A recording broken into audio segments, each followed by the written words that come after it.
ለዘላለም ይባረክ። ዳዊት አንድ ጊዜ ሲናገር እንደዚህ አለ፣ እስከዚህ ያደረስከኝ እኔስ ማን ነኝ? ቤቴስ ምንድን ነው አለ። ምክንያቱም የእግዚአብሔርን ምሕረት፣ የእግዚአብሔርን ቸርነት፣ የእግዚአብሔርን በጎነትና የእግዚአብሔርን መልካምነት በዘመኑ በሕይወቱ ስላየ ስላገነነው እግዚአብሔር ስለረዳው ከአንበሳና ከድብ ስላተረፈው እግዚአብሔር አምላክ በእስራኤል ላይ ንጉሥ አድርጎ ስለሾመው ከዚያ ምክንያቱም ከጨለማ ቦታ ማንም ከማያስብበት አባቱን እንኳን ካላሰበበት እነ ኢሳይ እነ ሳማ እነ ኤልያብ እየታሰቡ እሱ ባልታሰበበት ቦታ በሰው እይታ ሲታይ በእግዚአብሔር እይታ ግን ዳዊት ነበር። ሳሙኤል እንደዚህ አለው፣ እሳይ በቤት ልጅ የለም እንዴ? አንድ ትንሽ ልጅ አለ። የት? በምድረ በዳ በጎችን የሚጠብቅ እሱን አንጣልኝ አለ። በሱ ላይ እግዚአብሔር ክብር አለ። በሱ ላይ እግዚአብሔር የሚናገረው ነገር አለ።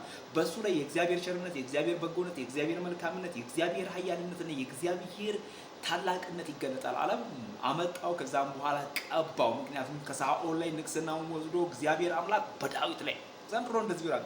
እግዚአብሔር አምላክ በመስፍን ላይ በቤቱ ላይ በኑሮ ላይ የሚከምረው የሚሰጠው በረከት አለ። ይሄ በኢየሱስ ክርስቶስም ሳይሆን እኔ ጌታን ሳላገለግል የእግዚአብሔር ታላቅነት በየአደባባዩ ሳይወራ ፈጽሞ ፀሐይ አትጠልቅም።